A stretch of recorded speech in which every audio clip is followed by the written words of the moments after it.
Hello and welcome back. आज हम start कर रहे हैं chapter number 2 in corporate accounting, जो कि है रिडम्पशन ऑफ प्रेफरेंस शेयर्स। इससे पहले हमने इशू ऑफ शेयर्स किया है। आज से हम redemption of preference shares start कर रहे हैं। आज के लेक्चर में, जो कि हमारा लेक्चर नंबर 1 है, इसमें हम इंट्रोडक्शन देखेंगे। रिडम्पशन ऑफ प्रेफरेंस शेयर्स क्या होता है, इसकी कुछ कंडीशंस देखेंगे हम, सेक्शन 15 देखेंगे, जनरल एंट्रीज करेंगे हम, और redemption of preference shares at par and at premium, इन ये दो हम प्रैक्टिकल क्वेश्चंस भी आज देखेंगे। स्टार्ट करते हैं। सबसे पहले है इंट्रोडक्शन। तो रिडम्पशन ऑफ प्रेफरेंस शेयर्स होता क्या है? रिडम्पशन ऑफ प्रेफरेंस शेयर का रिडम्पशन करने का मतलब होता है कि शेयर मनी को शेयर होल्डर्स को वापस लौटाना, उनको रिटर्न कर देना, इसको हम बोलते हैं रिडम्पशन। तो जो शेयर्स आपने उनको इशू कर रखे हैं, प्रेफरेंस शेयर्स, यहाँ पे जिन शेयर्स की हम बात कर रहे हैं वो आपके प्रेफरेंस शेयर्स होते हैं। आपको पता है प्रेफरेंस शेयर्स दो टाइप के हो सकते हैं, रिडीमेबल और इरिडीमेबल। तो रिडीमेबल वो होते हैं जिसको आप रिडीम कर सकते हो, यानी जिसका पैसा आप उनको वापस लौटा सकते हो, शेयर होल्डर्स को उनसे शेयर्स वापस ले लो। और इरिडीमेबल वो होते हैं जिनका आप पैसा लौटा के बाद में उनसे पैसा वापस शेयर्स वापस नहीं ले सकते। रिडीमेबल प्रेफरेंस शेयर्स जो होते हैं उनकी हम यहाँ पे बात करें। इरिडीमेबल प्रेफरेंस शेयर जो होते हैं उसको हम इशू नहीं कर सकती है कंपनी यहाँ पे। और जो रिडीमेबल प्रेफरेंस शेयर्स होते हैं उनके लिए भी एक टाइम लिमिट होती है। जो शेयर्स आप कंपनी 20 साल के बाद, मतलब ऐसा कोई शेयर इशू नहीं, प्रेफरेंस शेयर इशू नहीं कर सकती जिसको आप 20 साल के बाद रिडीम करोगे। ठीक है, यानी 20 साल के अंदर अंदर आपको रिडीम करना होता है। सिर्फ एक इंफ्रास्ट्रक्चरल कंपनीज होती है जिसके केस में कंपनी ऐसे शेयर प्रेफरेंस शेयर इशू कर सकती है जिसको वो 30 साल बाद रिडीम कर सकती है। लेकिन जो रिडम्पशन है वो 21वें साल से ही स्टार्ट हो जाना चाहिए। तो 21वें साल से ही हर साल जितने भी शेयर है उसका 10% आप वो रिडीम करना स्टार्ट कर दोगे। अदरवाइज आप दूसरी किसी भी कंपनी के केस में आपकी जो रिडम्पशन की लिमिट है वो 20 साल, आपको 20 साल में उनको रिडीम करना ही करना है। और इरिडीमेबल प्रेफरेंस शेयर्स यहाँ पे कंपनीज जो हैं वो इशू नहीं कर सकती हैं। तो रिडीमेबल प्रेफरेंस शेयर में क्या होता है, जो आपके प्रेफरेंस शेयर होते हैं जो फुली पेड अप होते हैं, जिनके ऊपर कंपनी को सारी अमाउंट शेयर होल्डर से मिल चुकी होती है। जैसे एक शेयर मान लीजिए 10 रुपये का है, ठीक है, और कंपनी को शेयर होल्डर से ये उस शेयर के ऊपर पूरा 10 रुपया रिसीव हो चुका है और वो रिडीमेबल प्रेफरेंस शेयर है, तो कंपनी उसको रिडीम कर सकती है। यानी कंपनी शेयर होल्डर से शेयर वापस ले लेगी और उसको पैसा जो है शेयर का वो उसको दे देगी। अब वो शेयर के बदले में वो एट पार भी कर सकती है रिडीम, वो एट प्रीमियम भी कर सकती है। और ठीक है, तो ये हम आगे कंडीशंस पढ़ेंगे। एक सेक्शन है आपका, बहुत इंपॉर्टेंट सेक्शन है इस चीज से रिलेटेड, जो कि है आपका सेक्शन नंबर 55। सेक्शन नंबर 55 जो है आप कंपनीज एक्ट 2013 का, ये कुछ कंडीशंस लगाता है कि अगर आपको अपने शेयर्स को रिडीम करना है और उसको वैलिड करना है, उस रिडम्पशन को मान्य बनाना है, तो उसके लिए ये कुछ कंडीशंस है जो पूरी होनी चाहिए। अगर ये कंडीशन पूरी होंगी तभी आपका जो है वो रिडम्पशन वो वैलिड रहेगा। तो सबसे पहली जो शर्त है वो है फुल्ली पेड शेयर, कि जो भी प्रेफरेंस शेयर्स आप रिडीम करना चाहते हो या रिडीम करने वाले हो वो फुल्ली पेड शेयर होने चाहिए। और शेयर्स का वही पार्ट जो फुल्ली पेड है वो आपका रिडीम हो सकता है, अदरवाइज वो नहीं हो सकता। ठीक है, आउट ऑफ प्रॉफिट या न्यू इशू। अब जब आप रिडीम करते हो तो रिडीम करने के लिए कंपनी को जब शेयर उनसे वापस लेगी तो कंपनी को उन्हें पे करना पड़ेगा। अब वो पे कैसे कर सकती है? एक तरीका जो सेकंड पॉइंट में हम पढ़ रहे हैं, शेयर होल्डर्स को वो पैसा पे कर सकती है, या तो उनको प्रॉफिट में से अपने प्रॉफिट में पैसा दे सकती है, या वो कोई नया इशू कर सकती है, न्यू शेयर्स इशू कर सकती है, जिससे जो भी पैसा आएगा वो उनको रिडम्पशन पे वो शेयर होल्डर्स को पे कर देगी। ठीक है, इन दो तरीकों से कर सकती है। रिजर्व्स में से भी कर सकती है, वो हम नेक्स्ट पॉइंट में पढ़ेंगे। तो आउट ऑफ प्रॉफिट कर सकते हैं या फिर वो अपने न्यू इशू में से कर सकती है। इसमें या फिर दोनों का पार्ट कर सकती है, मतलब कुछ अमाउंट आपने न्यू इशू करके कर दिया, बाकी का बचा हुआ आपने जो प्रॉफिट आपके पास था उसमें से निकाल के उनको पे कर दिया। तो इस तरीके से कंपनी जो है ये कर सकती है। दोनों सोर्सेज में से कोई भी सोर्स वो यूज कर सकती है और एक साथ भी यूज कर सकती है। अब है कैपिटल रिडम्पशन रिजर्व। जब हम इशू ऑफ शेयर कैपिटल पढ़ रहे थे उसके अंदर हमने एक टॉपिक किया था बाय बैक ऑफ शेयर्स वाला, तो ये चीज़ हमने उसमें भी देखी थी कि जब कंपनी बाय बैक करती है तो अपने प्रॉफिट में से वो या न्यू इशू करके या कैपिटल रिडम्पशन रिजर्व बनाती है जो फ्री रिजर्व है उसमें से, वहां से पैसा अरेंज करती है और फिर वो उनका बाय बैक करती है। तो यहाँ पे प्रेफरेंस शेयर्स को जब आप रिडीम कर रहे हो तो उस केस में भी आप एक कैपिटल रिडम्पशन रिजर्व बना सकते हो। कैपिटल रिडम्पशन रिजर्व बनाना होता है जब आपको शेयर्स ऐसे प्रॉफिट में से आपको जो है वो शेयर्स को रिडीम कर रहे हो जो कि आपका डिविडेंड पे करने के लिए अवेलेबल है। मतलब ऐसा प्रॉफिट जो जिसमें से आपको डिविडेंड या रिजर्व जिसमें आपको शेयर होल्डर्स को डिविडेंड पे करने के लिए जो अवेलेबल था, ओके, जिसमें से आप डिविडेंड उनको पे कर सकते थे। ऐसे प्रॉफिट में से या ऐसे रिजर्व में से आप कुछ पैसा ऐसा नॉमिनल अमाउंट जो है जो शेयर्स आप रिडीम कर रहे हो उसके इक्वल की अमाउंट आप एक अलग अकाउंट में ट्रांसफर कर देते हो जिसको हम बोलते हैं कैपिटल रिडम्पशन रिजर्व अकाउंट। फिर आप इस अकाउंट का इस्तेमाल करते हो प्रेफरेंस शेयर्स को रिडीम करने के लिए।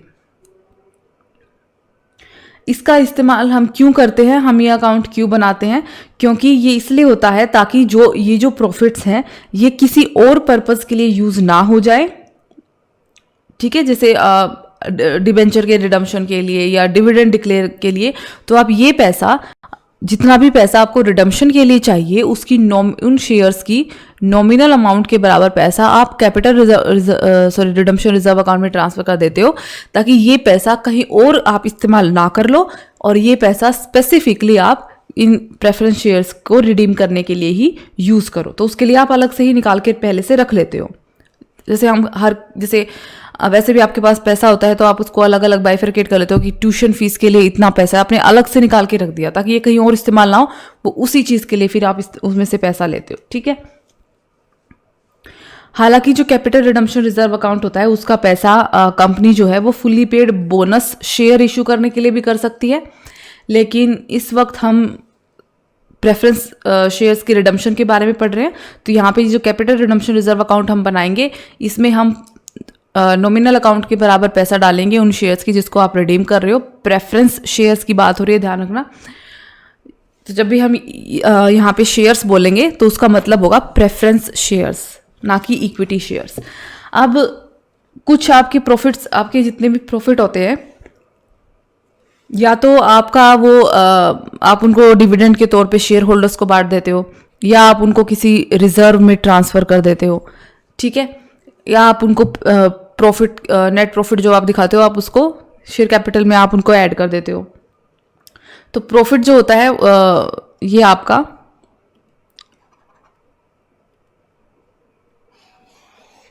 यहाँ पे हम दो टाइप के प्रॉफिट ले सकते हो, चाहे आप उस प्रॉफिट को आप सरप्लस के रूप में देख रहे हो या फिर आपने उसको किसी रिजर्व में ट्रांसफर कर दिया है। तो अब हम देखेंगे क्योंकि रिजर्व में जो पैसा आप डालते हो वो प्रॉफिट में से ही डालते हो जो आपको प्रॉफिट होता है। तो प्रॉफिट का कुछ पार्ट ऐसा होता है जो आपका डिविडेंड को पे करने के लिए अवेलेबल होता है, ठीक है, और कुछ पार्ट होता है जो आपका डिविडेंड पे करने के लिए अवेलेबल नहीं होता है। मतलब कुछ रिजर्व ऐसे होते हैं जिसमें आपने उस प्रॉफिट को ट्रांसफर कर दिया और उन रिजर्व्स को आप डिविडेंड, उसका पैसा जो है आप किसी भी तरीके से डिविडेंड को पे करने के लिए यूज नहीं कर सकते हो। तो जो आपको डिविडेंड पे करने के लिए अवेलेबल है सिर्फ उसी में से पैसा आप रिडम्पशन के लिए यूज कर सकते हो। ये बात ध्यान रखना, प्रॉफिट अवेलेबल फॉर डिविडेंड, सिर्फ इसी पैसे को आप या इस जो रिजर्व हम यहाँ लिखेंगे सिर्फ उसी में से पैसा आप रिडम्पशन के लिए यूज कर सकते हो। इसके अलावा कहीं से भी पैसा आप रिडम्पशन के लिए यूज नहीं कर सकते हो, या तो न्यू इशू होगा या फिर जो हम यहाँ लिखने वाले हैं वो होगा। तो सबसे पहला जो है वो है आपका सरप्लस, P&L अकाउंट में जो आपका सरप्लस आता है, जो आपका प्रॉफिट आता है उसकी बात हो रही है यहाँ पे। दूसरा है आपका जनरल रिजर्व। इनको याद करने की चीजें हैं आपके लिए कि कौन कौन सी ऐसी रिजर्व्स है जहां से आप पैसा रिडम्पशन के लिए यूज कर सकते हो। थर्ड है आपका redemption fund, reserve fund.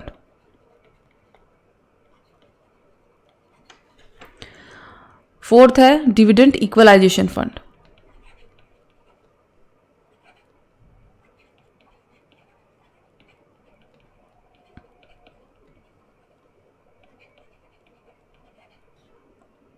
Then insurance fund,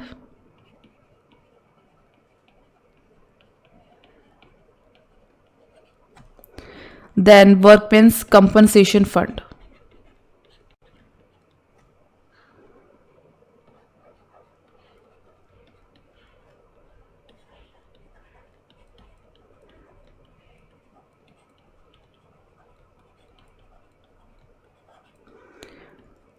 उसके बाद है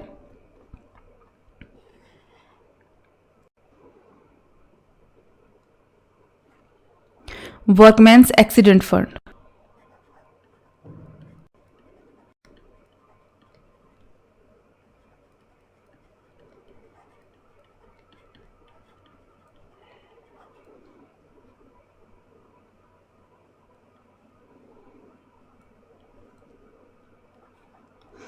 देन एक और फंड है जिसको हम बोलते हैं voluntary debenture redemption fund.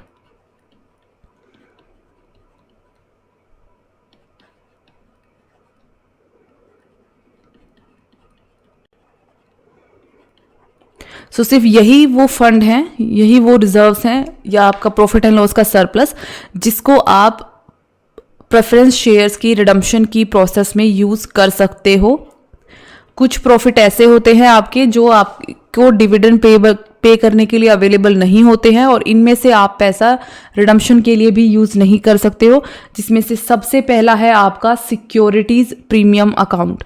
Securities premium account में जो भी पैसा है उसकी अमाउंट आप सिर्फ इस रिडम्पशन पे जो सिक्योरिटीज प्रीमियम, अगर आपने प्रीमियम पे रिडीम करा है तो जो प्रीमियम का हिस्सा आपको पे करना है सिर्फ उसी की अमाउंट आप सिक्योरिटीज प्रीमियम अकाउंट में से निकाल सकते हो। लेकिन आप रिडम्पशन के लिए जो नॉमिनल अमाउंट आपको पे करनी है शेयर की, उसके लिए आप सिक्योरिटीज प्रीमियम अकाउंट में से पैसा नहीं निकाल सकते हो। ये ध्यान रखने वाली बात है। सेकंड है आपका कैपिटल रिजर्व। तो कैपिटल रिजर्व का पैसा भी आप रिडम्पशन के लिए यूज नहीं कर सकते। थर्ड है आपका share forfeiture account. Share forfeiture का पैसा भी आप रिडम्पशन के लिए यूज नहीं कर सकते हो। Then profit prior to incorporation. Company की इनकॉर्पोरेशन होने से पहले आपका ने कोई प्रॉफिट कमाया है तो उसका पैसा भी आप यूज नहीं कर सकते रिडम्पशन के लिए। एंड लास्ट है आपका डेवलपमेंट रिबेट रिजर्व। इस रिजर्व का पैसा भी आप रिडम्पशन के लिए यूज नहीं कर सकते। तो ये 5 ऐसे रिजर्व्स हैं आपके जिसमें आपका जो पैसा जाता है, प्रॉफिट का वो हिस्सा जाता है, जो पैसा जाता है वो डिविडेंड के डिस्ट्रीब्यूशन के लिए अवेलेबल नहीं है और ये पैसा प्रेफरेंस शेयर्स की रिडम्पशन के लिए भी अवेलेबल नहीं है। सिर्फ सिक्योरिटीज प्रीमियम अकाउंट वो अकाउंट होता है जिसमें से अगर आपने प्रीमियम के ऊपर रिडीम कर रखा है, शेयर्स को रिडीम कर रहे हैं आप, तो जो प्रीमियम का हिस्सा है वो आप सिक्योरिटीज प्रीमियम अकाउंट में से पे कर सकते हो। ठीक है। अदरवाइज यहाँ पे जो हमारे ये 8 जो हमने प्रॉफिट का वो लिखे हुए हैं, वो प्रॉफिट्स जो अवेलेबल है डिविडेंड के डिस्ट्रीब्यूशन के लिए, इन्हीं में से आप प्रेफरेंस शेयर्स की रिडम्पशन कर सकते हो। फोर्थ हम पॉइंट देख रहे हैं कि जो आपका शेयर्स जिनको आप रिडीम कर रहे हो वो आपका ऑथराइज कैपिटल का हिस्सा रहने चाहिए बैलेंस शीट के अंदर। इसका मतलब ये है कि जिन शेयर्स को आप प्रेफरेंस शेयर्स को आप रिडीम कर दोगे, जब आप बैलेंस शीट बनाओगे तो उसमें आप एक ऑथराइज कैपिटल लिखते हो। ठीक है। आप कैपिटल के अलग अलग पार्ट लिखते हो, ऑथराइज लिखते हो, इशूड लिखते हो, फिर सब्सक्राइब लिखते हो। तो ऑथोराइज्ड जो कैपिटल है उसमें से आप उन प्रेफरेंस शेयर्स को नहीं माइनस करोगे उसकी अमाउंट को जिसको आपने रिडीम कर दिया है। ये चीज़ हम यहाँ पे ध्यान में रखेंगे ताकि ये ऑथोराइज कैपिटल का जो है बैलेंस शीट में पार्ट रहे। और जो कंपनी है, ऐसा हम इसलिए करते हैं क्योंकि आपकी जो कंपनी जो टोटल शेयर्स जो इशू कर सकती है ना, जितनी टोटल कैपिटल कंपनी ले सकती है वो उसका ऑथोराइज कैपिटल से डिसाइड होता है कि ऑथराइज कैपिटल जितनी है वो मैक्सिमम हमारी लिमिट होती है। तो हम ऑथराइज में से इसको माइनस नहीं करते क्योंकि फिर कंपनी के पास एक ऑप्शन रहता है कि जिन शेयर्स को इसने रिडीम करा है इन शेयर्स को ये दोबारा से इशू कर सकती है। ठीक है, आपने इनको रिडीम कर दिया तो ये आपकी इशूड का पार्ट नहीं है, लेकिन आपकी सब्सक्राइब का पार्ट नहीं है, लेकिन आपकी ऑथराइज्ड कैपिटल का ये पार्ट रहती है। और कंपनी के पास ये ऑप्शन रहता है कि कंपनी इन शेयर्स को दोबारा से इशू कर सकती है, तो इसलिए हम इसको ऑथराइज कैपिटल में से माइनस नहीं करते हैं प्रेफरेंस शेयर्स के उस हिस्से को जो आपने रिडीम किया हुआ है।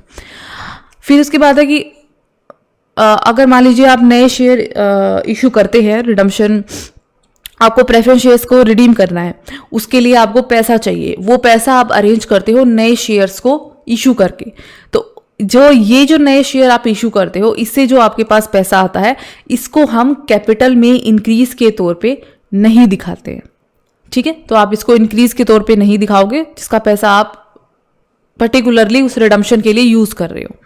और दूसरी चीज़ ये है कि जो भी आप ये जो रिडम्पशन करने वाले हो, जो आपने नए शेयर इशू कर दिए, इसके 1 महीने के अंदर अंदर आपको रिडीम कर देना है, ठीक है। तो ये आपकी कैपिटल इससे इंक्रीज नहीं होती है, क्योंकि आप इसका पैसा रिडम्पशन के लिए यूज कर लेते हो, तो इससे आपकी कैपिटल इंक्रीज नहीं होती, और 1 महीने के अंदर अंदर आपको इस फ्रेश इशू के अपना रिडम्पशन कर देना है।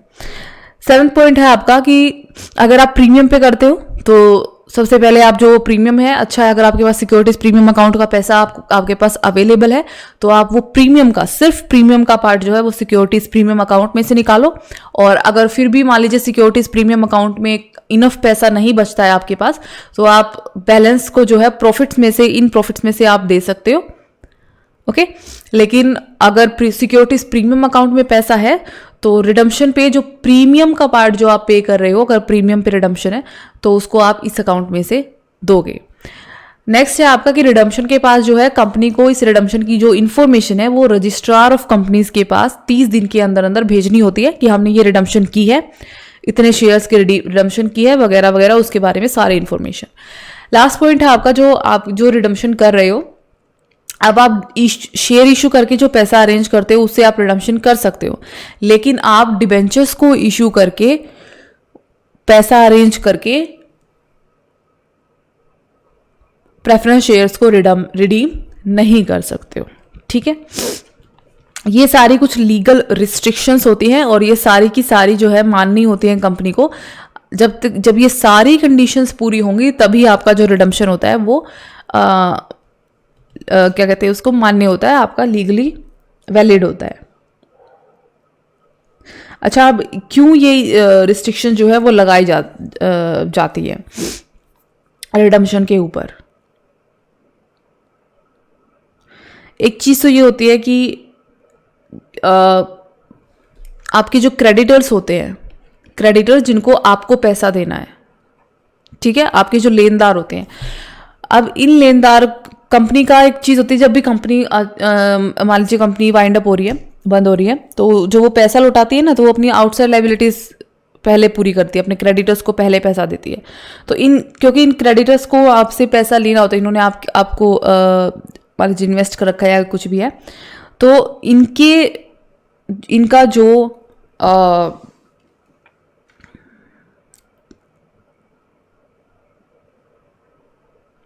इन क्रेडिटर्स का कह सकते हैं हम, जो राइट होता है,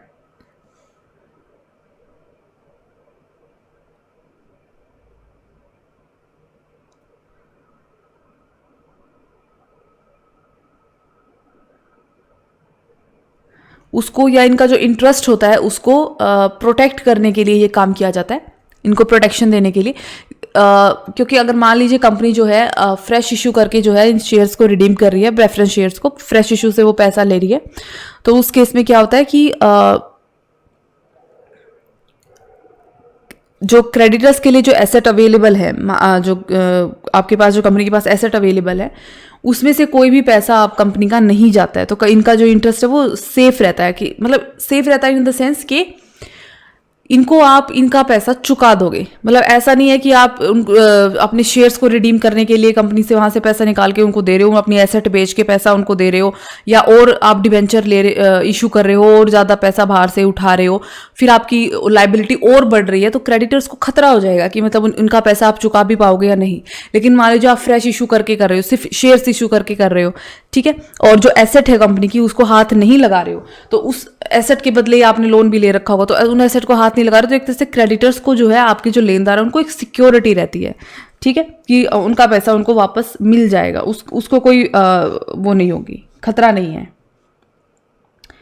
और मान लीजिए, लेकिन अगर आप मान लीजिए बोरोइंग से या पैसा उधार लेके अगर आप मान लीजिए वो करोगे, आप अगर रिडम्पशन करोगे, तो उससे क्या होगा कि मतलब आपकी एसेट तो बढ़ रही है, मतलब पैसा आ रहा है आपके पास, लेकिन इससे आपकी लाइबिलिटी भी बढ़ रही है। अब आपके और लेनदार हो गए, तो जो पहले से ही जो लेनदार है वो भी खतरे में आ गए कि लेनदार और हो गए, अब कंपनी सबको कैसे पैसा देगी, तो हमारा पैसा कैसे वापस आएगा, अगर मैं एक सिंपल लैंग्वेज में बोलूँ तो इससे क्या होता है कि इसलिए ये कंडीशंस होती हैं कि ताकि जो आपकी क्रेडिटर्स है, एक तो उसके इंटरेस्ट को भी सेफ गार्ड किया जा सके, ठीक है। दूसरी चीज़ है कि जो यहाँ पे हमने पढ़ी ना, फुली पेड होनी चाहिए, सिर्फ उन्हीं शेयर्स को आप जो है रिडीम कर सकते हो। तो फुली पेड का मतलब है कि मान लीजिए किसी कंपनी का शेयर है, उसकी वैल्यू है 10 रुपये, ठीक है, और 10 रुपये पे उसने शेयर इशू कर रखा है और मैंने उसका शेयर एक शेयर खरीद रखा है। फुली पेड का मतलब है कि कंपनी मेरे से जब वो 10 रुपये मांगे तो मैंने पूरे के पूरे 10 रुपये जो शेयर के हैं वो कंपनी को दे दिए, पे कर दिए, तो वो फुली पेड बन जाते हैं। फुली पेड इसलिए ज़रूरी है क्योंकि अगर वो फुली पेड नहीं होंगे, इसका मतलब मान लीजिए 10 रुपये है और मैंने 8 रुपये ही पे कर रखे हैं, तो जब कंपनी को पैसे की ज़रूरत होगी, मैंने आपको पहले ही बताया था, तो कंपनी अपने शेयर होल्डर्स से जो उनका बचा हुआ पैसा है, जो उनकी बची हुई देनदारी, वो उसको उनसे मांगती है, कॉल करती है और शेयर होल्डर्स को वो देना पड़ता है। तो जब भी कंपनी को मान लीजिए पैसे की ज़रूरत होगी, तो कंपनी मुझसे वो 2 रुपये मांगेगी, तो मैं उनको पे करूँगी। तो हो सकता है कंपनी को अपने क्रेडिटर्स को पे करने के लिए पैसे की ज़रूरत हो, वाइंड अप हो, कंपनी पैसे की ज़रूरत हो और उसके पास इतना ना हो, तो वो क्या कर सकती है, अपने शेयर होल्डर से मांग सकती है। इसीलिए रिडीम करने का क्या मतलब होता है कि आपने बंद होने से पहले ही शेयर होल्डर्स को पैसे चुका के शेयर्स वापस ले लिए, ठीक है, एक तरह से। तो उस केस में क्या होता है कि वो फुल्ली पेड होने चाहिए, कि उनसे जो जितना आपको पैसा मिल सकता था उन शेयर से आपको मिल चुका है, उनके पास अब कुछ नहीं बचा है जो मतलब आपको देंगे, उनके अब कोई उसमें लाइबिलिटी नहीं है, तो अब आप क्या कर सकते हो, उनको रिडीम कर लो। लेकिन अगर वो फुल्ली पेड नहीं है, तो ये होता है कि कंपनी को जब अपने देनदारों को जब पैसा चुकाना, लेनदारों को पैसा चुकाना होगा, तो उस केस में कंपनी के पास अगर पैसा नहीं है अवेलेबल, तो वो शेयर का वो हिस्सा शेयर होल्डर से मांग सकती है जो उसने अभी तक नहीं मांगा है। तो इसीलिए फुली पेड होने चाहिए। तो यहाँ पे भी हम क्रेडिटर्स को ध्यान में रखते हैं कि उनके इंटरेस्ट को हमें सेफ गार्ड करना है, ओके। और मान लीजिए किसी केस में अगर आप पार्टली पेड प्रेफरेंस शेयर्स को आप कर भी रहे हो अलाउ, कि फुली पेड नहीं है फिर भी आप कर भी रहे हो, तो इसका मतलब क्या होगा कि जो उनका सिर्फ वो हिस्सा जो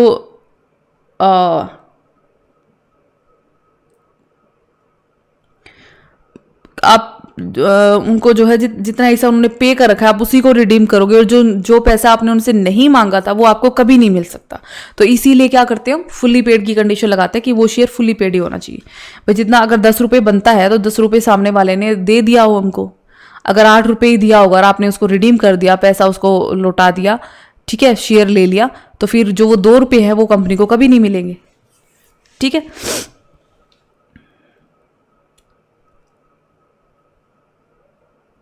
ओके, तो अब हम करते हैं, ये तो हो गया कि कुछ कंडीशंस जो है सेक्शन 55 के अंडर जो लगा रखी हैं कि अगर ये कंडीशंस पूरी नहीं होंगी तो आपका जो है रिडम्पशन उसको हम वैलिड करार नहीं दे सकते हैं। अब हम देखते हैं कुछ जनरल एंट्रीज कि आपको कौन सी अकाउंटिंग एंट्रीज करनी है जब आप रिडम्पशन करोगे।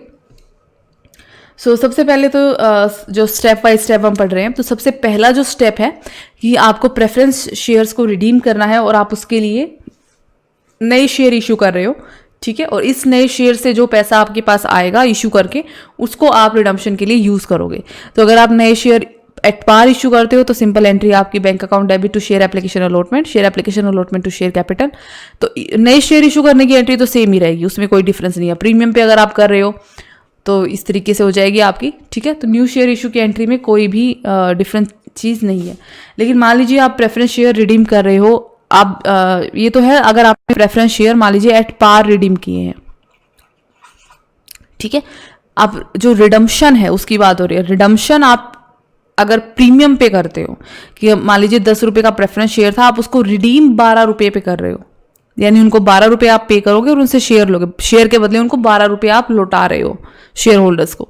तो उस केस में हमारी जो जनरल एंट्री बनती है वो बनती है सिक्योरिटीज प्रीमियम अकाउंट डेबिट या सरप्लस या ओल्ड रिजर्व। अब यहाँ पे हमने सिक्योरिटीज प्रीमियम अकाउंट डेबिट पहले लिखा है कि मैंने आपको बताया था कि जो प्रीमियम होता है शेयर का वो सबसे पहले सिक्योरिटीज प्रीमियम अकाउंट में से जाता है। अगर उसके अंदर बैलेंस नहीं है इनफ तो हम क्या करते हैं, या तो सरप्लस अकाउंट जो हमारे P&L अकाउंट का क्रेडिट बैलेंस होता है, सरप्लस होता है, या जो रिजर्व हो गए बाकी के उसमें से पैसा हम तब लेते हैं। तो सिक्योरिटीज प्रीमियम अकाउंट और सरप्लस एंड और reserve account to premium on redemption account, ये हम करते हैं। इसके बाद आ जाते हैं थर्ड स्टेप के अंदर। अब देखो हम क्या करते हैं, या तो हम नए शेयर इशू करते हैं रिडीम करने के लिए, ठीक है, या फिर हम क्या करते हैं जो भी आपका सरप्लस अकाउंट या आपका जो रिजर्व्स है उनसे पैसा हम कैपिटल रिडम्पशन रिजर्व अकाउंट में ट्रांसफर करते हैं। अगर मान लीजिए न्यू शेयर से आपको इनफ पैसा मिल गया जितना आपको रिडम्पशन के लिए चाहिए था तो हमें यहां जाने की जरूरत ही नहीं है। लेकिन अगर मान लीजिए इससे आप इनफ पैसा आप अरेंज नहीं कर रहे हो, आप क्या कर रहे हो, इन दोनों को मिला के पैसा अरेंज कर रहे हो, कुछ यहां से कुछ यहां से, तो उस केस में हमें न्यू इशू वाला भी दिखाना पड़ेगा और आपको कैपिटल रिडम्पशन रिजर्व भी बनाना पड़ेगा उस रिडम्पशन के लिए। तो सब हम क्या करते हैं, हम विदाउट प्रीमियम हमारा जितना भी हमें रिडम्पशन रिडीम करना है प्रेफरेंस शेयर्स को, उसकी जो नॉमिनल वैल्यू है विदाउट प्रीमियम, उस नॉमिनल वैल्यू को जो हमने फ्रेश इशू किया था यहाँ पे और यहाँ से जितना भी पैसा हमने अरेंज किया था, नॉमिनल वैल्यू की बात कर रहे हैं हम, सिर्फ नॉमिनल वैल्यू, प्रीमियम वाला हिस्सा नहीं, सिर्फ ये जो नॉमिनल वैल्यू है ये, इसको कंपेयर करते हैं। अगर पैसा कम पड़ रहा है आपका जो आप फ्रेश इश्यू से निकाल रहे हो, तो फिर हम क्या करते हैं, हम करते हैं जो आपका सरप्लस अकाउंट है या आपके जो भी रिजर्व्स हैं, जितने भी हमने 8 रिजर्व पड़े थे जो प्रॉफिट आपका डिविडेंड के लिए अवेलेबल है, उससे हम क्या करते हैं, उसमें से पैसा हम उस डिफरेंस के बराबर कैपिटल रिडम्पशन रिजर्व अकाउंट में ट्रांसफर करते हैं। अब देखो मैं इस चीज को वैसे बताती हूँ आपको। मान लीजिए आप जो रिडीम कर रहे हो प्रेफरेंस शेयर्स, उसकी जो नॉमिनल वैल्यू है, नॉमिनल वैल्यू का मतलब है इसमें प्रीमियम कुछ भी इंक्लूडेड नहीं है। प्रीमियम हम क्यों इंक्लूड नहीं कर रहे हैं, क्योंकि उसका पैसा आप सीधा सीधा सिक्योरिटीज प्रीमियम में से वैसे भी निकालने ही वाले हो, ठीक है। और ये जो CRR अकाउंट है हमारा, इसमें पैसा सिक्योरिटीज प्रीमियम में से हम नहीं लेते हैं, नहीं ट्रांसफर करते हैं, तो हम सिर्फ नॉमिनल अकाउंट का बैलेंस यहाँ पे देखेंगे। 10,000 मान लीजिए है, ठीक है, आप रिडीम कर रहे हो, उसकी नॉमिनल वैल्यू 10,000 है। आपने फ्रेश इशू किया, नए शेयर इशू करे और वहां से आपने 8,000 रुपये अरेंज कर लिए, ठीक है, तो 8,000 वहां से आ गए। अब आपने इन दोनों का डिफरेंस देखा, तो 8,000 तो मैंने नए शेयर इशू करके अरेंज कर लिया रिडम्पशन के लिए, लेकिन अब बच गया 2,000।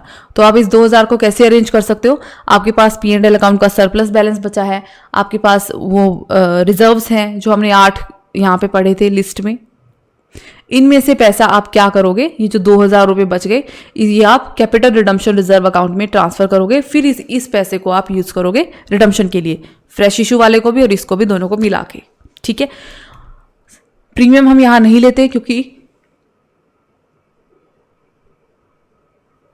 प्रीमियम जो है वो हम लेते ही बिल्कुल अलग अकाउंट में से, सिक्योरिटीज प्रीमियम अकाउंट में से लेते हैं। जो फोर्थ स्टेप आपका बनता है यहाँ पे, वो आपका बनता है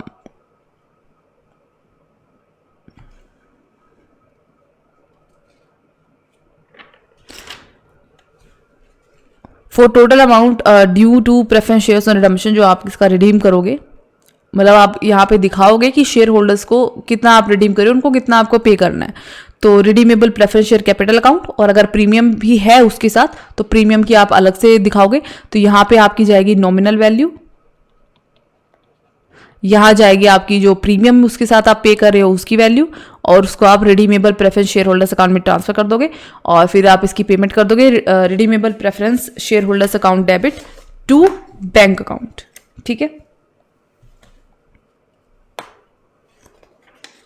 हमने जो बाईबैक वाला जो पोर्शन किया था वो भी कुछ इसी तरीके का था, अगर आपको याद हो, एंट्रीज आपको मिलती जुलती ही लगेंगी, ठीक है। तो इस तरीके से हम करते हैं हमारा रिडम्पशन, ये कुछ जनरल एंट्रीज हम करते हैं। तो फ्रेश इशू करें तो फ्रेश इशू की एंट्री हो जाएगी, बाकी का पैसा अगर बच गया फ्रेश इशू से आपने सारा अरेंज नहीं कर पाए हो तो उसको हम सरप्लस या रिजर्व में से हम सबसे पहले कैपिटल रिडम्पशन रिजर्व में ट्रांसफर कर देंगे। उस बैलेंस को सिर्फ नॉमिनल वैल्यू को कंपेयर करते हैं, क्योंकि जो प्रीमियम की वैल्यू है, अगर प्रीमियम पे कर रहे हो आप तो प्रीमियम की जो अमाउंट है उसको आप सिक्योरिटीज प्रीमियम में से ट्रांसफर करते हो, कुछ बचता है तो सरप्लस में से निकाल लेते हो आप, ठीक है। फिर हम क्या करते हैं, जितनी भी आपकी रिडम्पशन की वैल्यू है प्रेफरेंस शेयर होल्डर्स अकाउंट को आप क्रेडिट कर देते हो उससे, और फिर इसकी पेमेंट कर देते हो आप टू बैंक अकाउंट करके। तो ये तो हो गई आपकी जर्नल एंट्रीज और इंट्रोडक्शन प्रेफरेंस शेयर्स का के रिडम्पशन का। अब हम दो टॉपिक करेंगे, redemption of preference share at par and redemption of preference shares at premium, और उसकी हम एक्चुअल प्रैक्टिकल क्वेश्चन देखेंगे किस तरीके से होता है। अब हम स्टार्ट कर रहे हैं practical portion. Practical portion start करने से पहले मैं फिर से कुछ चीज़ें आपको क्लियर कर देती हूँ। जब आप प्रैक्टिकल क्वेश्चन करेंगे तो दो चीज़ों को आपको अलग रखना है। जिन शेयर्स को आप रिडीम कर रहे हो उसकी नॉमिनल वैल्यू और प्रीमियम की अमाउंट। अगर प्रीमियम पे आप रिडीम कर रहे हो तो ये ध्यान रखना, इन दोनों चीज़ों को हम अलग अलग करके चलते हैं। प्रीमियम की अमाउंट आपका सिक्योरिटीज प्रीमियम अकाउंट में से निकलेगी सबसे पहले। अगर सिक्योरिटीज प्रीमियम अकाउंट में पैसा नहीं बचता है तो आप सरप्लस में से लोगे। फिर भी अगर उसमें पूरा पैसा नहीं पड़ता है, फिर आप रिजर्व्स जो हमारे थे उनकी तरफ जाओगे। ठीक है, इसको बिल्कुल अलग रखना है। उनकी फिर नॉमिनल वैल्यू होती है। जैसे मान लीजिए शेयर था 100 रुपये का, जिसको आपने 10 रुपये प्रीमियम पे इशू करा है, तो ये 10 रुपये प्रीमियम की वैल्यू प्रीमियम होता है, ये 100 रुपये नॉमिनल वैल्यू होती है। ठीक है, फिर हम आते हैं नॉमिनल वैल्यू पे। जो 8 जगह हमने देखी थी जहाँ से हम जो है कैपिटल रिडम्पशन रिजर्व अकाउंट में पैसा ट्रांसफ़र करते हैं शेयर को रिडीम करने के लिए, वो जो वहाँ जो वैल्यू जाती है वो सिर्फ नॉमिनल वैल्यू जाती है। तो वहाँ जो भी हम डिफरेंस और जो शेयर इशू करके आप पैसा निकालते हो उसमें भी आप नॉमिनल वैल्यू ही लेते हो। ठीक है, तो यहाँ हम सिर्फ नॉमिनल वैल्यू को कंसिडर करेंगे। तो मान लीजिए आपने शेयर इशू करे हैं, प्रीमियम पे करे हैं, तो उसमें आप एक एंट्री डालते हो application and allotment to share capital और टू सिक्योरिटीज प्रीमियम। तो ये जो शेयर कैपिटल में आप जो पैसा डालते हो वो नॉमिनल वैल्यू वाला डालते हो।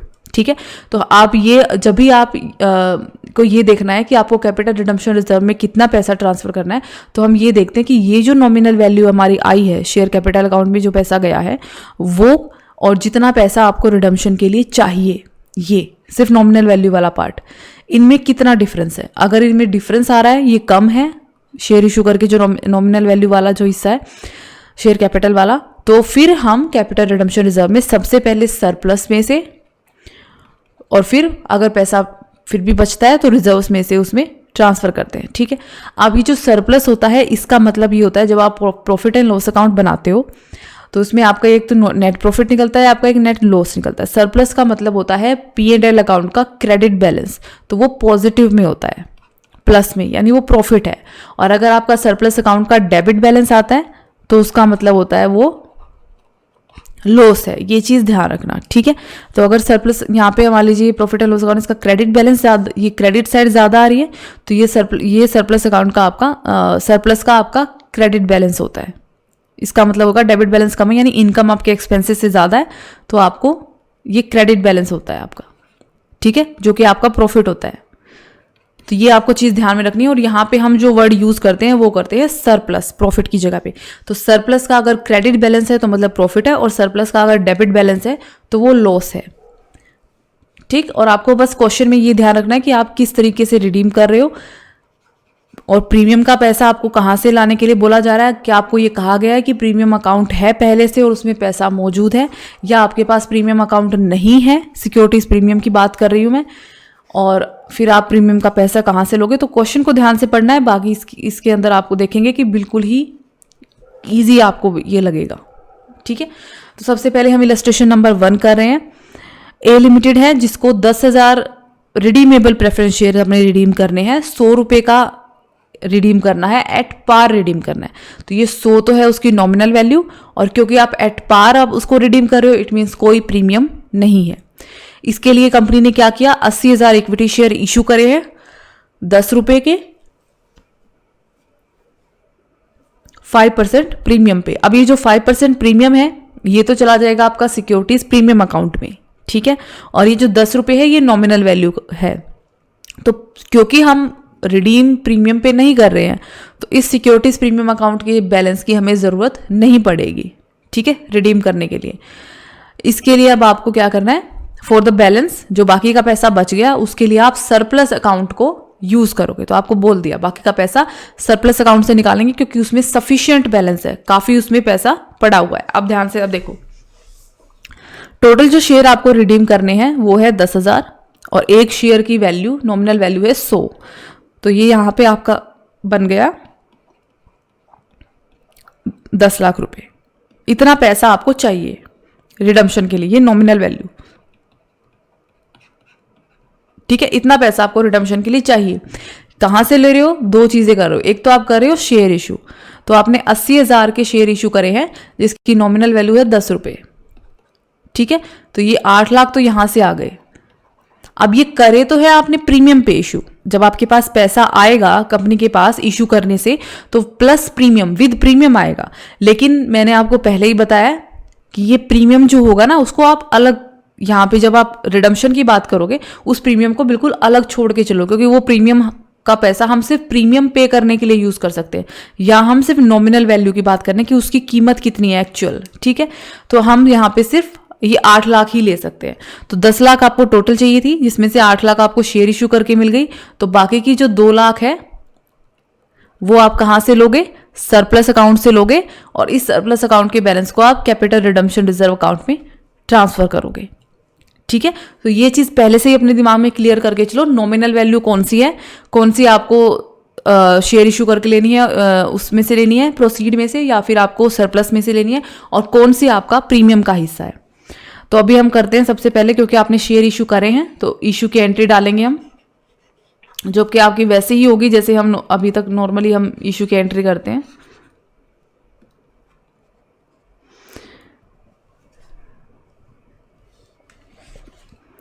ओके, सबसे पहले एंट्री हो जाएगी, आपने 80,000 इक्विटी शेयर इशू करें तो बैंक पैसा रिसीव होएगा आपको, अकाउंट डेबिट टू, आपको कुछ बोल नहीं रखा तो हम यही बोलेंगे जैसे हमने बायबैक में किया था कि आपने एप्लीकेशन के साथ ही हम अलॉटमेंट का अकाउंट बना के चलेंगे। इक्विटी शेयर दोनों को इकट्ठा ही बना लेंगे, एप्लीकेशन एंड अलॉटमेंट अकाउंट, क्योंकि आपको ये तो बता ही नहीं रखा है कि अलॉटमेंट पे कितना मिला, एप्लीकेशन पे, इट मीन से सारा पैसा आपको इकट्ठा ही मिल गया एप्लीकेशन पे, ठीक है। तो कितना मिला है? 80,000, 10 रुपये नॉमिनल वैल्यू है और 5% प्रीमियम है, ठीक है। तो 8 लाख तो ये हो गए और 5% प्रीमियम हो गया 8 लाख का 40,000। तो टोटल पैसा जो कंपनी को मिला है वो मिला है 8,40,000। ये है पैसा रिसीव होने की एंट्री। अब हम करेंगे इसको बाइफरकेट, ठीक है। तो कैपिटल अकाउंट में डालेंगे और प्रीमियम अकाउंट में डालेंगे। तो equity share, application and allotment account debit, इस अकाउंट में कितना पैसा पड़ा था? 8,40,000।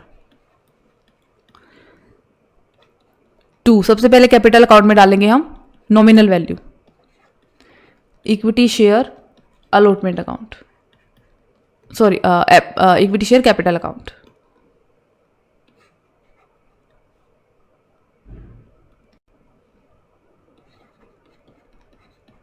ठीक है। तो कितनी थी? 10 रुपये नॉमिनल वैल्यू थी, 5% प्रीमियम था, तो 10 रुपये और 80,000 शेयर के हिसाब से 8 लाख। ये हमारे, हम देखेंगे जब हम रिडीम कर रहे हैं तो उसके जो नॉमिनल पार्ट है वो इसमें से पे होगा। तो हमें सीआरआर में कितना पैसा ट्रांसफर करना है वो इससे कंपेयर करके करेंगे हम। और टू सिक्योरिटीज प्रीमियम अकाउंट, ये पैसा अगर आप प्रीमियम पे अगर आप रिडीम करते तो सिर्फ प्रीमियम पे करने के लिए ही यूज होता ये वाला पैसा, ठीक है। थर्ड एंट्री अब डालेंगे हम। अब हम करेंगे रिडम्पशन की एंट्री, तो क्योंकि और कुछ तो हम कर नहीं रहे यहाँ पे, तो रिडम्पशन की एंट्री में हम एक चीज देखेंगे। अब हमें ये चीज निकालनी है कि हमें सरप्लस अकाउंट में से कितना पैसा निकालना है।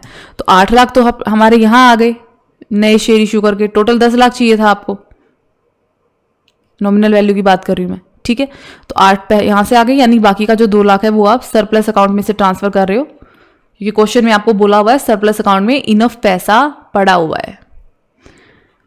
Surplus account debit to capital redemption reserve account कितना 2 लाख। प्रीमियम पे तो हम कर ही नहीं रहे, तो प्रीमियम का अगर प्रीमियम पे कर रहे होते, अगर हम ये रिडम्पशन प्रीमियम पे कर रहे होते तो सिक्योरिटीज प्रीमियम अकाउंट में से हम प्रीमियम ऑन रिडम्पशन अकाउंट में पैसा ट्रांसफर करते, तो ये एंट्री और हम करते, लेकिन इसकी ज़रूरत है नहीं क्योंकि हम प्रीमियम पे रिडीम नहीं कर रहे हैं, एट पार कर रहे हैं। अब 2 एंट्री आएंगी आपकी, एंट्री 4 और 5 जनरल एंट्रीज, जो कि आपकी रिडम्पशन की एंट्री है। जब आप रिडीम कर रहे हो तो कहाँ कहाँ से कर रहे हो आप रिडीम? सबसे पहले तो आपने नए क्या कहते हैं शेयर इशू करके प्रोसीड ली है। दूसरी आपने क्या करी है, यहां से पैसा आपने अरेंज कर लिया, सब हो गया। अब हम क्या करेंगे, इनको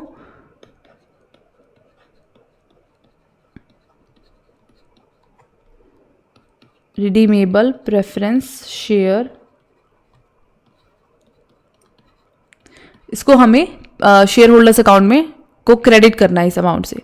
तो ये हमने यहाँ पे देखा था, आपको ध्यान हो, ये वाली entry redeemable preference share capital account, जिसमें नॉमिनल वैल्यू जाएगी टोटल जो आपने नए शेयर इशू करके या सीआरआर अकाउंट में वहाँ पे जो आपने सरप्लस से या रिजर्व से आपने अरेंज की है। प्रीमियम होता तो हम यहाँ पे प्रीमियम की को भी डेबिट करते, और 2 redeemable preference share holders capital share holders account.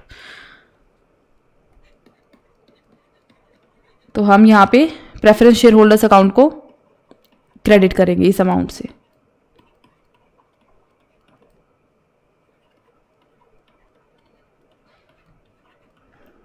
कि इतना पैसा आपको प्रेफरेंस शेयर होल्डर्स को पे करना है। कितना टोटल कितना था हमारा, 10 लाख। ठीक है, अब हम इनको एक्चुअल पेमेंट कर देंगे, तो उसकी एंट्री बनाएंगे redeemable preference share holders account,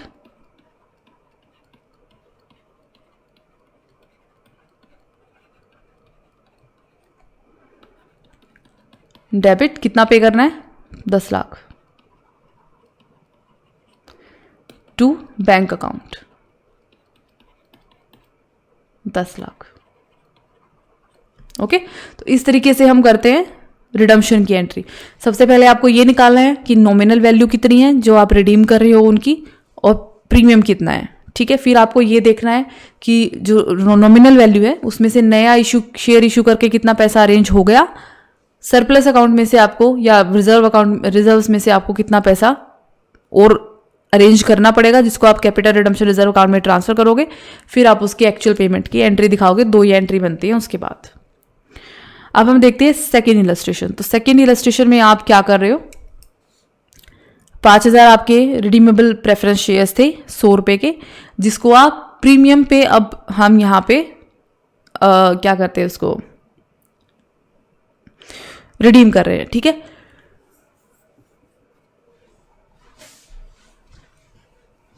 तो सबसे पहले हम यही निकाल लेंगे कि जो शेयर हम रिडीम कर रहे हैं उसकी नॉमिनल पार्ट कितना है और प्रीमियम का पार्ट कितना है। तो 5000 शेयर हम रिडीम कर रहे हैं, जिसकी नॉमिनल वैल्यू है 100 रुपए के हिसाब से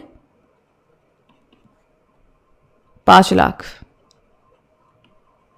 ठीक है, प्रीमियम कितना पे कर रहे हो आप इसके ऊपर, क्योंकि आप एट प्रीमियम आप इसको रिडीम कर रहे हो, 7% प्रीमियम है, तो इस 5 लाख का 7% ये बनेगा आपका 35,000। तो टोटल जो आप जिस वैल्यू पे आप रिडीम कर रहे हो वो कर रहे हो 5,35,000, पर इसमें से 35,000 प्रीमियम है और 5 लाख आपका नॉमिनल वैल्यू है। अब हम ये देखेंगे ये करने के बाद कि कहाँ कहाँ से हम पैसा अरेंज कर रहे हैं प्रीमियम के लिए और उस वैल्यू के लिए। क्या कह रखा है आपको, फिर कंपनी यूज्ड इट्स सरप्लस, मतलब पूरे इस उसके लिए रिडम्पशन के लिए कंपनी ने सिर्फ सरप्लस से पैसा लिया है। ठीक है, तो जैसे कि मैंने बताया था कि नॉमिनल वैल्यू या तो आप नए इशू करते हो या सरप्लस में से निकालते हो, फिर भी बच जाता है तो रिजर्व्स में से लेते हो। ठीक है, तो नया इशू हमने कुछ किया नहीं है, सारा का सारा पैसा हमने कहाँ से ले लिया, ये सरप्लस में से। ऐसे ही प्रीमियम का मैंने आपको बताया था कि प्रीमियम या तो आप सबसे पहले सिक्योरिटीज प्रीमियम अकाउंट देखते हो, उसमें पैसा है तो वहां से लेते हो। ठीक है, फिर आप सरप्लस में से पैसा देखते हो, वहां से लेते हो, फिर आप उन रिजर्व्स की तरफ जाते हो। यहाँ पे भी, यहाँ पे सिर्फ ये चीज एक बढ़ जाती है कि सबसे पहले आप सिक्योरिटीज प्रीमियम अकाउंट में से देखते हो, पर ना ही तो हमारे पास सिक्योरिटीज प्रीमियम अकाउंट का पैसा है, ना ही कुछ है। आपको क्वेश्चन में क्या करेगा कि सरप्लस में से ही प्रीमियम का पैसा भी आपको लेना है, तो दोनों ही आपको, नॉमिनल वैल्यू भी और प्रीमियम भी, दोनों आपको सरप्लस अकाउंट में से लेनी है। इतनी बात हमारी क्लियर हो गई। अब हम चलते हैं जर्नल एंट्रीज के ऊपर। फ्रेश इशू क्योंकि नहीं है तो फ्रेश इशू की एंट्री हमको करने की जरूरत नहीं है। हमें सिर्फ क्या करनी है, सरप्लस अकाउंट में से सबसे पहले प्रीमियम का पैसा ट्रांसफर करना है, जिसको हम ट्रांसफर करते हैं यहां पे प्रीमियम और रिडम्पशन अकाउंट में। ठीक है, ये एंट्री अगर आपको ध्यान हो, सबसे पहले हम सिक्योरिटीज प्रीमियम में देखते हैं बैलेंस है या नहीं है तो हम क्या करते हैं, सरप्लस की तरफ जाते हैं। तो हमें क्वेश्चन में क्या ही रखा है कि आपके पास सिर्फ सरप्लस का बैलेंस है, सरप्लस का ही कंपनी ने यूज किया है, वहीं से पैसा निकालो। तो सबसे पहले एंट्री होगी जब हम प्रीमियम ऑन रिडम्पशन अकाउंट में पैसा ट्रांसफर करेंगे। तो यहाँ पे हम क्या करते हैं, जर्नल एंट्री बनाते हैं। सबसे पहले प्रीमियम वाली सरप्लस अकाउंट डेबिट, ये हम तभी करते हैं जब हम प्रीमियम पे रिडीम कर रहे हैं, to premium on redemption account. तो अब ये जो पैसा है, जो पैसा इस प्रीमियम ऑन रिडम्पशन अकाउंट में ट्रांसफर होगा, ये सिर्फ इस रिडम्पशन पे प्रीमियम को की पेमेंट करने के लिए ही यूज होगा। कितना था प्रीमियम हमारा, 35,000 हो गया। सेकेंड एंट्री अब हम डालेंगे, प्रीमियम की हम कर चुके हैं, अब हमें क्या करना है, नॉमिनल वैल्यू की अरेंजमेंट करनी है। तो नया इश्यू तो हम कर नहीं रहे, तो सारा का सारा पैसा हमें सरप्लस से जो लेना है वो कैपिटल रिडम्पशन रिजर्व अकाउंट में ट्रांसफर होगा। तो surplus account debit to capital redemption reserve account. अब ये जो इस अकाउंट में पैसा जाएगा वो भी सिर्फ इस रिडम्पशन के लिए ही यूज होगा यहाँ पे, इसलिए हमने इसमें पैसा डाल के रख दिया अलग से, ताकि इस पैसे को हम कंपनी कहीं और ना यूज कर ले। तो ये कितना चाहिए था हमें, 5 लाख। ये हो गया आपका। ठीक है, दोनों चीजें कर ली हमने, दोनों अमाउंट हमने अरेंज कर ली। अब हमें डालनी है 2 एंट्रीज लास्ट की रिडम्पशन वाली। ये रिडम्पशन वाली आपकी 2 ही एंट्री होती है। तो पहली तो आप डालोगे कि जो आप रिडीम कर रहे हो वो कैपिटल अकाउंट, तो 8% रिडीमेबल प्रेफरेंस शेयर्स आप रिडीम कर रहे हो,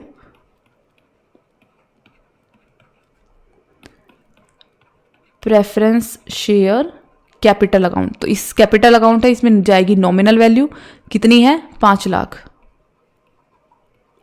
और क्योंकि आप प्रीमियम पे भी कर रहे हो तो प्रीमियम भी पे करना है, तो वो भी आप ट्रांसफर करोगे, premium on redemption account debit. कितना, 35,000। किसके अकाउंट में ट्रांसफर कर रहे हैं, किसका अकाउंट क्रेडिट कर रहे हैं हम यहाँ पे, शेयर होल्डर्स का। तो रिडीमेबल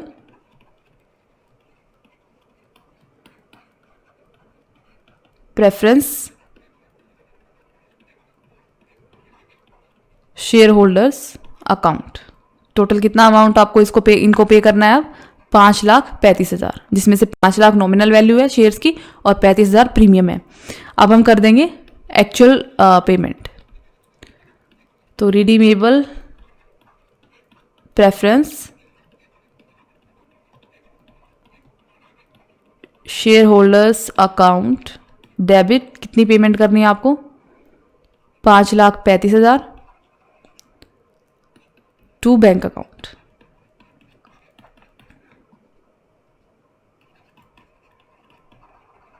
ओके, तो जब आपको प्रीमियम पे ही रिडीम करना है तो हम यहाँ सबसे पहले आप यही निकाल लो कि जो भी आपको शेयर्स रिडीम करने हैं उसमें से नॉमिनल वैल्यू वाला हिस्सा कितना है और आपका प्रीमियम वाला हिस्सा कितना है। फिर आप ये देख लो कहाँ से वो पैसा अरेंज करना है, नॉमिनल पार्ट कहाँ से अरेंज हो रहा है और प्रीमियम वाला पार्ट कहाँ से अरेंज हो रहा है। उसके बाद आपकी जनरल एंट्रीज बिल्कुल ही आपकी क्लियर हो जाएगी कि आपको कहाँ से कौन सी जनरल एंट्रीज आपको कौन सी एंट्री में आपको कितनी अमाउंट ट्रांसफर करनी है। अब हम देखते हैं इलस्ट्रेशन नंबर 3। ये थोड़ा और हम इसमें कुछ चीज़ें ऐड हो गई है। तो एक कंपनी है, 4,000 शेयर है, रिडीमेबल प्रेफरेंस शेयर्स 6%, जो आपको रिडीम करने हैं, 100 रुपये पे करने हैं, फुली पेड है, ऑब्वियस सी बात है। The company decided to redeem the shares on March 31, 2016 at a premium. तो प्रीमियम पे आप रिडीम कर रहे हो, ठीक है। सबसे पहले तो हम यही निकाल लेते हैं, जो हम रिडीम कर रहे हैं 4,000 शेयर रिडीम कर रहे हो आप, 100 रुपये का एक शेयर है, तो जो नॉमिनल वैल्यू है वो बनती है आपकी 4 लाख, ठीक है। प्रीमियम पे कर रहे हो तो प्रीमियम का पार्ट कितना बन रहा है आपका 5%, तो इसका 5% अगर मैं लूंगी तो ये मेरा बन जाएगा कितना 20,000 प्लस 20,000, तो ये प्रीमियम का पार्ट है और ये मेरी नॉमिनल वैल्यू है, ठीक है। टोटल जो अमाउंट है आपको जो पे करनी है शेयर होल्डर्स को वो है 4,20,000। कैसे रिडीम कर रहे हो आप? रिडम्पशन के लिए कंपनी ने 1000 इक्विटी शेयर इशू करे हैं, 100 रुपए के प्रीमियम पे इशू करे हैं। तो जो न्यू इशू हो रहा है, कंपनी जो नए इशू कर रही है उसमें से 1000 शेयर इशू कर रही है, 100 रुपए की जो नॉमिनल वैल्यू है 1 लाख, प्लस प्रीमियम पे इशू कर रही है, 10% प्रीमियम है इसका 10,000, टोटल 1,10,000 रुपए वो अरेंज कर रही है। तो अब ये ध्यान देना, देखो नॉमिनल के नीचे और प्रीमियम के नीचे, ये जो प्रीमियम आप पे करोगे ये पे करोगे इस अकाउंट में से, क्योंकि ये सिक्योरिटीज प्रीमियम अकाउंट के अंदर जाएगा प्रीमियम का पैसा, और ये शेयर कैपिटल के अंदर जाएगा। तो नॉमिनल की वैल्यू जो है उसमें से आप जो नए शेयर इशू करके पैसा अरेंज कर रहे हो वो 1 लाख नए शेयर इशू करके कर रहे हो। बाकी का जो 3 लाख बच गया वो अब हम देखेंगे कहां से करना है। इसके अलावा कंपनी ने डिबेंचर्स इशू करे हैं, और हमें पता है डिबेंचर्स में से हम कभी भी डिबेंचर इशू करके आप पैसा अरेंज करते हो उसमें से कभी रिडीम नहीं करते हम प्रेफरेंस शेयर्स को, हमने कंडीशंस में पढ़ा था। तो इसकी सिर्फ हम एंट्री डालेंगे इशू की, पर इसका पैसा हम यूज नहीं करेंगे रिडम्पशन के लिए। Issue was fully subscribed and all the amount, सब कुछ आपको रिसीव हो गया, ठीक है। The redemption was carried out, the company has sufficient balance in surplus account. Surplus account में कंपनी के पास काफी बैलेंस पड़ा था, यानी ये जो बाकी का बैलेंस यहां बच गया 3 लाख रुपए नॉमिनल वाला, वो आपने कहां से निकाला? सरप्लस में से। ये जो बाकी का प्रीमियम का पैसा बच गया 10,000, 10,000 तो आपने सिक्योरिटीज प्रीमियम अकाउंट में से ले लिए। फिर हम जाते हैं सरप्लस की तरफ, सेकंड स्टेप। तो बाकी का पैसा आप कहां से निकालोगे? सरप्लस में से, क्योंकि हमें बोल रहा है सरप्लस अकाउंट में इनफ पैसा आपके पास, सफिशिएंट पैसा आपके पास पड़ा हुआ है, ठीक है। उसमें से आप नॉमिनल वैल्यू भी पे कर सकते हो, उसमें से आप प्रीमियम भी पे कर सकते हो। तो अब हम करते हैं सबसे पहले जनरल एंट्रीज।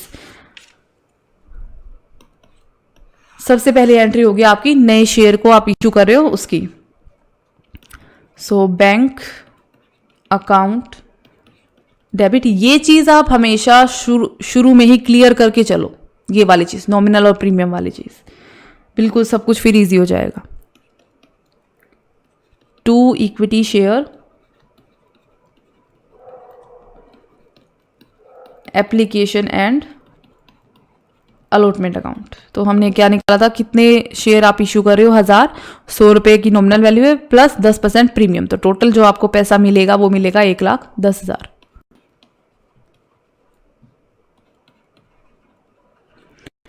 ओके, अब हम इसको ट्रांसफर करेंगे कैपिटल अकाउंट में। तो equity share application and allotment account debit to equity share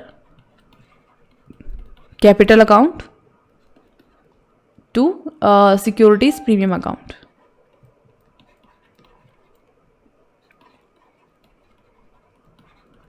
ठीक है, यहां हमने पहले से ही बाइफरकेट कर रखा है इसको। तो 1 लाख तो इसका कैपिटल का हिस्सा है और 10,000 सिक्योरिटीज प्रीमियम अकाउंट में जाएगा। तो सिक्योरिटीज प्रीमियम अकाउंट में हमारे पास बैलेंस आ गया। प्रीमियम का हिस्सा हम जितना इसमें से हो सकता है पूरा का पूरा ये यूज कर लेंगे, फिर कुछ बच जाएगा तो सरप्लस में से देंगे। और क्योंकि सरप्लस में हमारा सफिशिएंट बैलेंस है, अगर उसमें लिखा होता भी सरप्लस में से भी इतना ही पैसा पड़ा हुआ है तो हम फिर हमें कोई और रिजर्व दे रखा होता फिर हम उसमें से निकालते, जनरल रिजर्व में से या कहीं और से। तो थर्ड लिखेंगे हम, थर्ड एंट्री हो जाएगी हमारी। अब हमने कुछ डिबेंचर्स भी इशू करे थे तो एक बार उसके इशू की एंट्री भी डाल देते हैं हम। डिबेंचर्स को जब आप इशू करते हो ना, जब हम डिबेंचर का भी चैप्टर करेंगे हम, इशू ऑफ डिबेंचर, तो उसकी भी इशू की एंट्री शेयर जैसी होती है। तो बैंक अकाउंट डेबिट टू, कितने डिबेंचर इशू कर रहे हो? 9% के डिबेंचर आप इशू कर रहे हो 1000 के 100 रुपये पे। तो 9% debentures application and allotment account. अब इस पैसे को आप रिडम्पशन के लिए यूज नहीं करोगे, लेकिन क्योंकि हमने डिबेंचर इशू करे तो इशू की एंट्री हमें दिखानी पड़ेगी। तो 1000 डिबेंचर आपने 100 रुपये के हिसाब से इशू कर रखे हैं। अब हम इसका पैसा डिबेंचर अकाउंट में ट्रांसफर कर देंगे।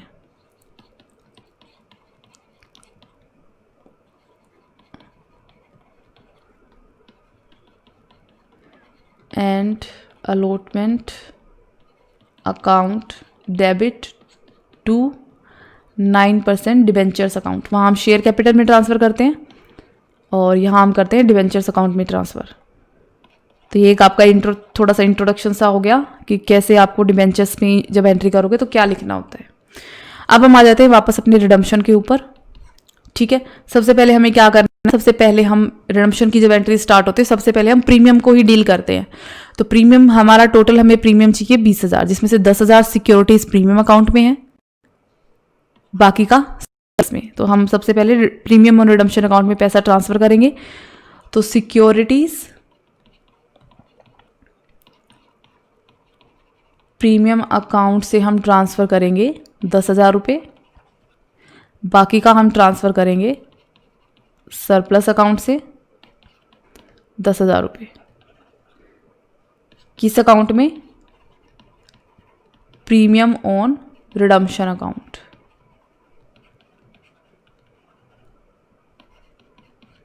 ये हो गया आपका 20,000। ठीक है, अब आ जाते हैं हम 6th एंट्री के ऊपर। प्रीमियम की हम कर चुके हैं, अपनी डाल चुके हैं अकाउंट में। अब हमें क्या करना है, अब हमें बैलेंस जो हमारा बैलेंस है वो कैपिटल रिडम्पशन रिजर्व अकाउंट में ट्रांसफर करना है। तो नया इशू जब हमने किया तो 1 लाख तो वहां से अरेंज कर लिया, लेकिन बाकी का जो 3 लाख बच गया वो हमें कहाँ से लेना है? सरप्लस में से। तो हम इसको करेंगे कैपिटल रिडम्पशन रिजर्व में transfer. Surplus account debit to capital redemption reserve account. कितना? 3 लाख, क्योंकि 1 लाख तो हमने शेयर इशू करके अरेंज किया है। टोटल हमें 4 लाख चाहिए था नॉमिनल वैल्यू। अब हम लास्ट की 2 एंट्री डालेंगे रिडीम करने वाली। तो redeemable preference share capital account, जिसमें आप नॉमिनल वैल्यू डालते हो जो कि थी आपकी 4 लाख, और प्रीमियम ऑन रिडम्पशन जो कि आपका था 20,000।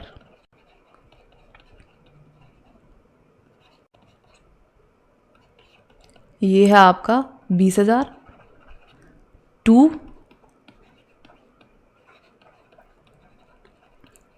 Redeemable preference share holders account.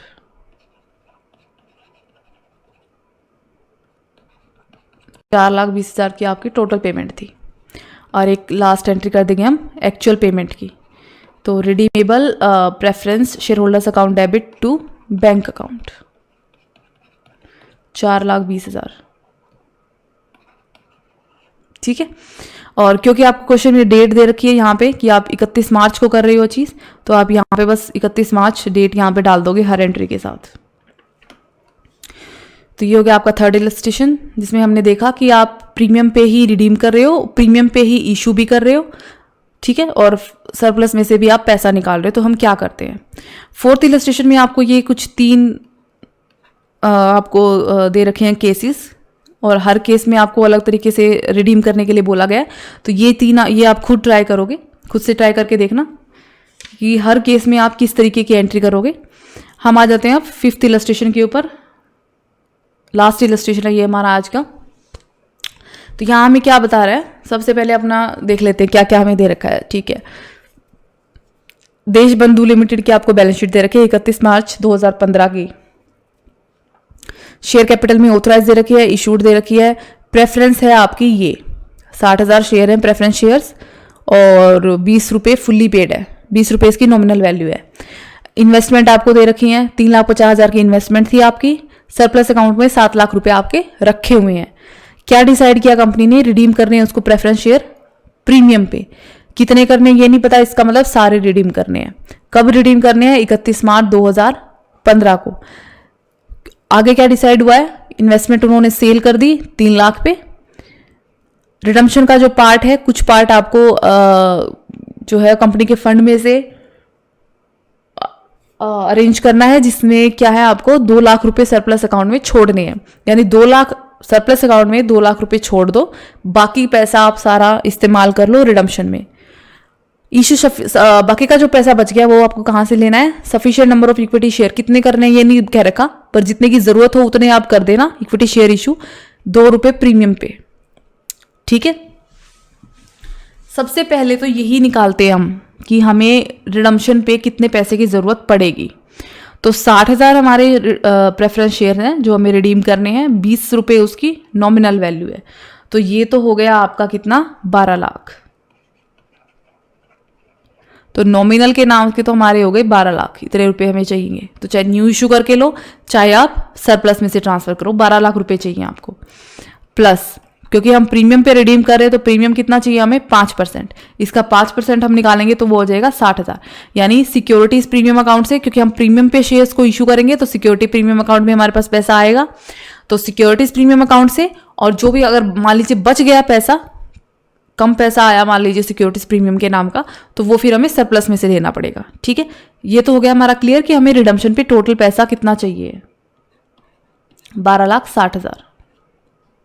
अब हम देखते हैं न्यू इशू से हम कितना पैसा ले रहे हैं। देखो नया इशू, अच्छा नया इशू पे निकालने से पहले हम ये देख लेते हैं, क्योंकि आपको नए न्यू इशू में क्या रहेगा कि आपको जो बच गया पैसा वो आप अपने हिसाब से शेयर इशू कर लेना। तो सबसे पहले हम यूँ देख लेते हैं कि सरप्लस में कितना है। पहले ये तो निकाले ना कितना पैसा चाहिएगा हमें सरप्लस अकाउंट के अलावा।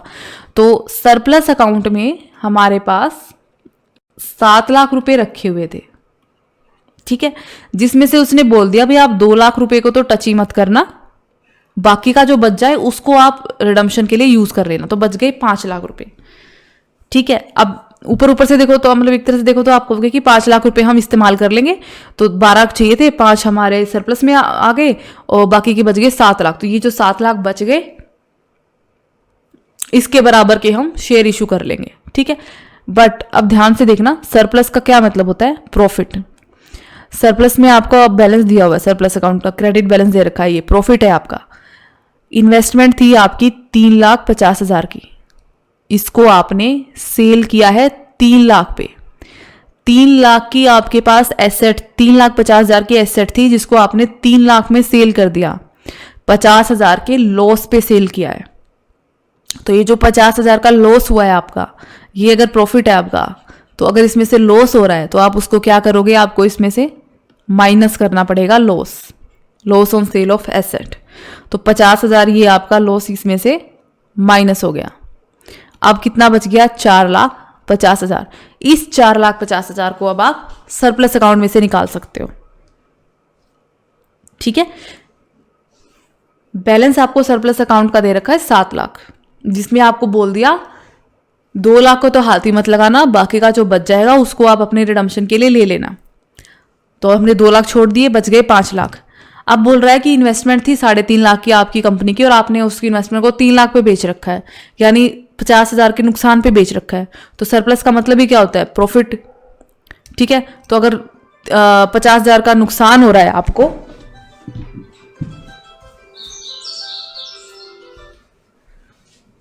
तो इसका मतलब क्या है, सरप्लस अकाउंट में से ये आपका माइनस हो रहा है। ठीक है, तो ये लॉस हो गया हमारा, ये प्रॉफिट था, ये लॉस हो गया, ये आपका बच गया। अब हमारे पास सरप्लस अकाउंट में बैलेंस बच गया 4,50,000।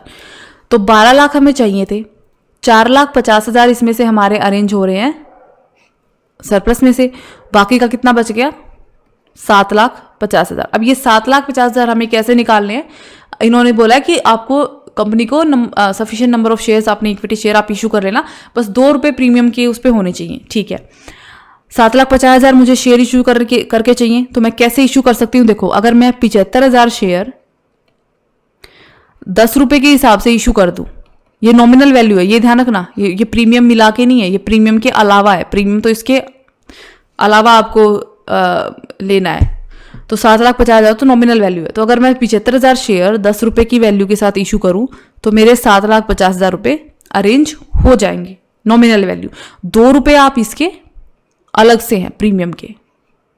ठीक है, इस तरीके से हम करेंगे अब इशू। तो अब देखो, सबसे पहले हम क्या करते हैं, इन्वेस्टमेंट को ही बेच दो। सबसे पहले तो इन्वेस्टमेंट को अब जब आप बेचोगे तो एंट्री बनेगी आपकी, पैसा जो आया है आपके पास बैंक अकाउंट डेबिट, कितना पैसा आया, 3 लाख। 3 लाख की आपने बेची है। ठीक है, थी कितने की आपकी इन्वेस्टमेंट, 3,50,000 की। तो टू इन्वेस्टमेंट एसेट अकाउंट 3,50,000। तो ये जो 50,000 का नुकसान हुआ है ये क्या जाएगा, सरप्लस अकाउंट आपका डेबिट हो जाएगा। और प्रॉफिट होता है सरप्लस अकाउंट का क्रेडिट बैलेंस, और सरप्लस अकाउंट यहाँ पे हमारा डेबिट हो रहा है 50,000 से, तो इसका मतलब क्या है, सरप्लस अकाउंट में से ये 50,000 रुपये माइनस होंगे। ठीक है, सेकेंड एंट्री हम डालते हैं। अब क्या करेंगे कि हमें पता चल गया सरप्लस अकाउंट में से हमें कितना पैसा लेना है, तो सीधा सीधा सबसे पहले कैपिटल रिडम्पशन रिजर्व अकाउंट में ट्रांसफर कर लो। तो surplus account debit to capital redemption reserve account, कि हमें पता है 2 लाख हमने वैसे छोड़ दिए, 50,000 हमारा नुकसान हो गया, वो काट दिया, तो बाकी का कितना बच गया था हमारा 4,50,000। ये हमें सरप्लस में से लेना ही लेना है, क्योंकि हमें क्वेश्चन में भी बोल रखा है। ठीक है, अब हम डालेंगे इशू की एंट्री। तो कितने शेयर हमें इशू करने हैं, 7,50,000 हमें नॉमिनल वैल्यू इशू से लेनी थी। ठीक है, तो मैंने क्या किया, 75,000 शेयर 10 रुपये के हिसाब से इशू कर दिए। तो bank account debit to share या equity share application and allotment account. अब देखो 75,000 मैंने 10 रुपये के हिसाब से इशू कर दिया, तो ये 7,50,000 तो नॉमिनल वैल्यू है। ठीक है, और 2 रुपये मुझे इस पे प्रीमियम भी लेना है, तो 2 रुपये का इसका प्रीमियम कितना बनेगा आपका, ये बनेगा आपका 1,50,000। तो टोटल पैसा जो आपको इशू पे मिलेगा शेयर की, वो मिलेगा आपको 9 लाख।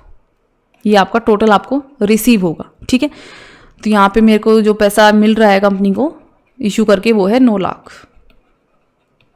हो गया। अब हम इसको क्या करेंगे, कैपिटल अकाउंट में ट्रांसफर करेंगे। तो equity share application and allotment account debit to equity share capital account. तो नॉमिनल वैल्यू कितनी है शेयर की, 7,50,000 टू सिक्योरिटीज प्रीमियम अकाउंट। तो प्रीमियम अकाउंट में हमारे पास कितना पैसा आ गया, 1.5 लाख। टोटल था हमारा यहाँ पे 9 लाख। ठीक है, अब देखो हमें जब रिडीम करना है शेयर्स को, तो 12 लाख तो नॉमिनल वैल्यू है और 60,000 हमें चाहिए प्रीमियम के, और हमारे सिक्योरिटीज प्रीमियम अकाउंट में पड़े हैं 1.5 लाख। मतलब इनफ पैसा है, हम पूरा का पूरा प्रीमियम का पैसा सिक्योरिटीज प्रीमियम में से पे कर सकते हैं। तो सबसे पहले आप प्रीमियम का ही पैसा ट्रांसफर कर लो। सिक्योरिटीज प्रीमियम अकाउंट डेबिट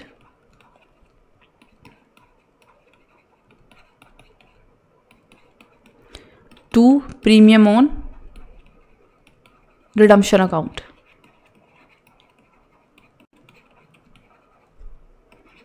कितना चाहिए, हमें चाहिए 60,000 सिर्फ। अब सिक्योरिटीज प्रीमियम अकाउंट में कितना पैसा बच जाएगा, 1.5 लाख में से 60,000 आप माइनस कर दोगे जब आप बैलेंस शीट में शो करोगे।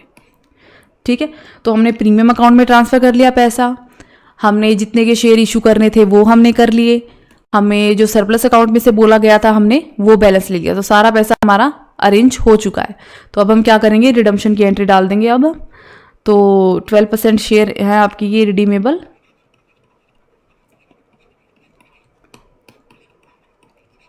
प्रेफरेंस शेयर कैपिटल अकाउंट, तो जिसमें आपकी नॉमिनल वैल्यू जाती है। नॉमिनल वैल्यू हमने यहाँ निकाल रखी है 12 लाख, और यहाँ पे जाता है आपका प्रीमियम ऑन रिडम्पशन अकाउंट।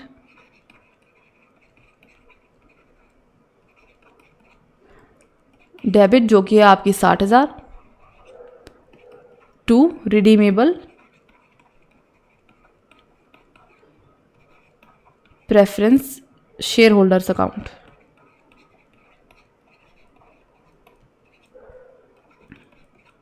बारह लाख साठ हज़ार हमें इनको पेमेंट करनी है टोटल। तो अब हम यहाँ कर देंगे redeemable preference share holders account debit to bank account. ये हो गई इनकी पेमेंट। ठीक है, तो इस तरीके से हम करेंगे।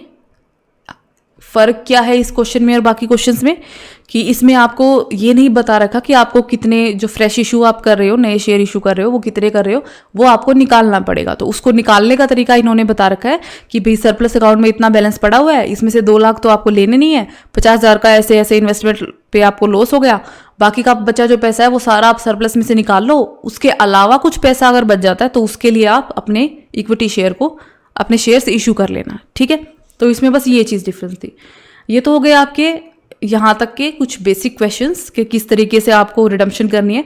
जब भी आप रिडम्पशन का क्वेश्चन करो, सबसे पहले ये चीज़ हमेशा सबसे पहले क्लियर कर लेना कि आपको जो रिडम्पशन कर रहे हो, कितने शेयर रिडीम कर रहे हो, उसकी नॉमिनल वैल्यू कितनी आती है, उसका प्रीमियम कितना बनता है, दोनों को अलग अलग करके देखना, क्योंकि हमें वो अलग अलग सोर्सेज से निकालने होते हैं।